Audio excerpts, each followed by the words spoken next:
Assalamualaikum. Kali ini kami ingin sharing dan berbagi pengalaman mengunjungi Museum Dar Al-Madinah.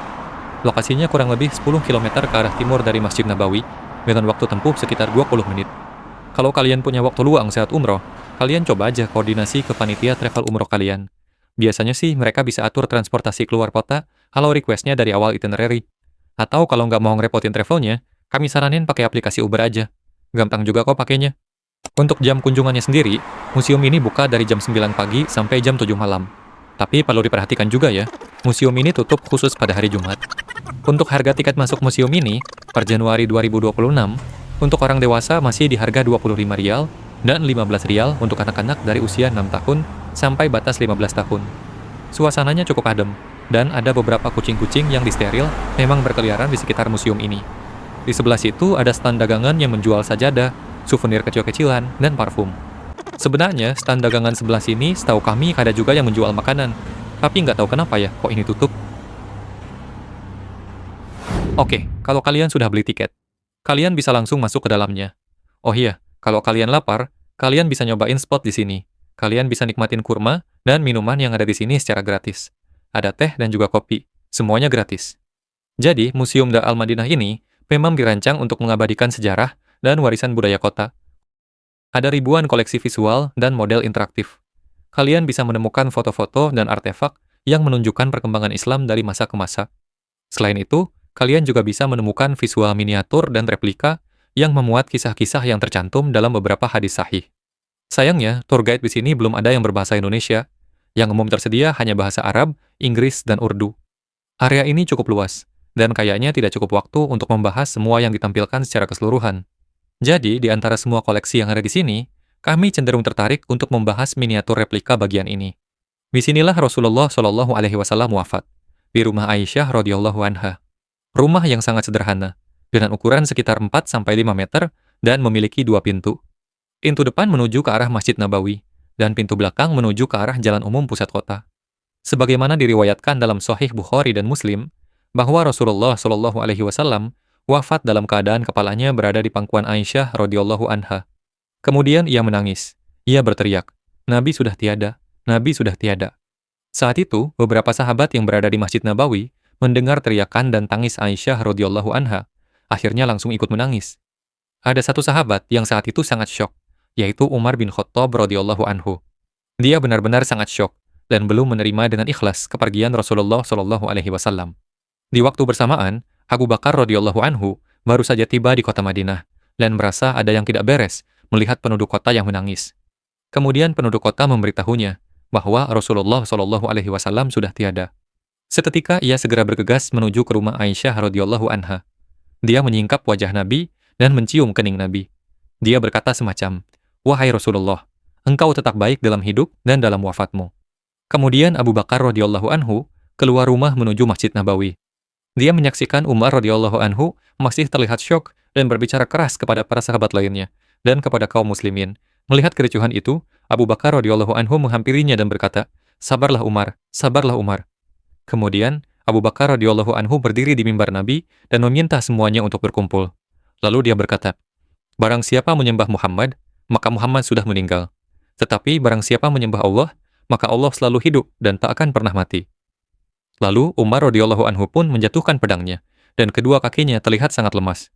Kemudian, Abu Bakar radhiyallahu anhu melanjutkan di mimbar dengan mengutip surah Ali Imran ayat 144 yang jika diterjemahkan, Muhammad itu tidak lain hanyalah seorang rasul yang merupakan manusia biasa.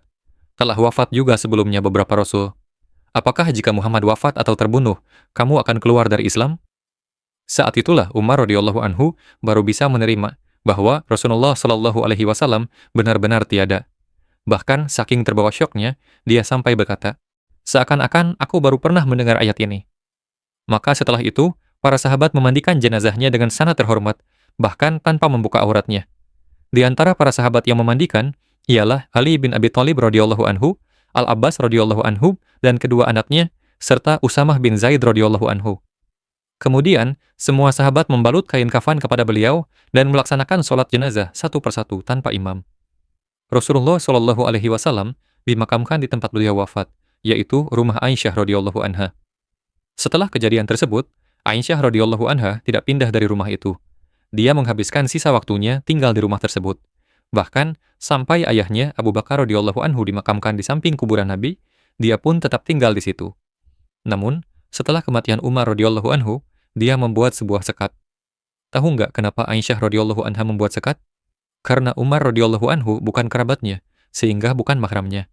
Bahkan, sejak saat itu, setiap kali ia masuk ke makam tersebut dan ingin memberi salam kepada Nabi, ia selalu mengenakan hijab. Dan itu menunjukkan betapa terhormat dan mulianya wanita seperti Aisyah radhiyallahu anha. Jadi, untuk perempuan akan berziarah di sana, dan laki-laki akan berziarah di sini, yang disebut area Golden Gate. Inilah kondisi bangunan utuh rumah Aisyah radhiyallahu anha jika terlihat dari luar. Yang di sini adalah rumah Hafsah binti Umar, dan yang sebelah sini adalah rumah putri Nabi, Fatimah binti Muhammad. Jadi, kalau keadaan sekarang, ketiga rumah ini ada di bawah kubah hijau Masjid Nabawi. Setelah puluhan tahun, atap ketiga rumah ini runtuh.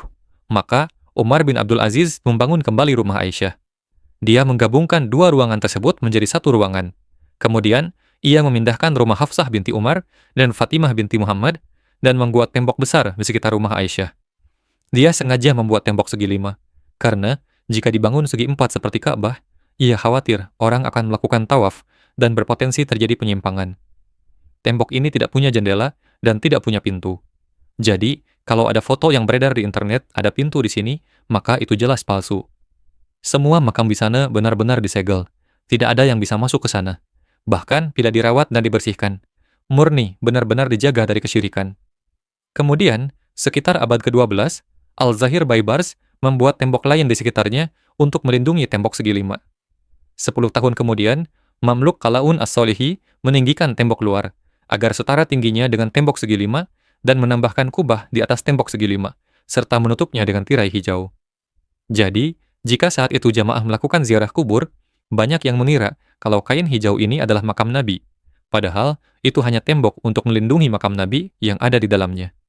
Kemudian, pada tahun 1481, petir menyambar dan membakar kubah tersebut, sehingga beberapa orang terpilih masuk ke dalam area makam tersebut untuk dilakukan pembersihan dan perawatan.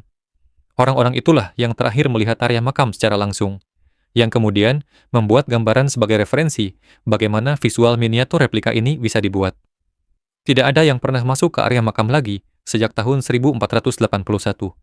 Itu berarti, jika ada berita yang memindahkan makam dan membongkar makam Rasulullah Shallallahu Alaihi Wasallam, sudah pasti berita palsu. Kemudian, di era berikutnya, Al-Ashraf Qayyim membangun kembali semua temboknya. Dia tidak menggunakan bahan kayu, namun lebih banyak menggunakan kerangka logam dan baja. Dia membangun kembali kubahnya, namun kali ini dengan bahan timah agar tidak terbakar. Sampai saat ini, kubah ini masih ada, tapi kita tidak bisa melihatnya lagi karena telah tertutup oleh kubah yang lebih besar. Pada tahun 1839, orang Turki membuat kubah tersebut menjadi warna hijau. Sekarang, jika kita melihat dari jendela-jendela ini, maka tembok segi 5 itulah yang akan terlihat. Oke, sebenarnya masih banyak yang bisa dieksplor di area ini, karena sebenarnya museum ini luas banget. Semoga kami bisa membahasnya di lain kesempatan. Semoga informasi ini bermanfaat. Jazakumullahu khairan.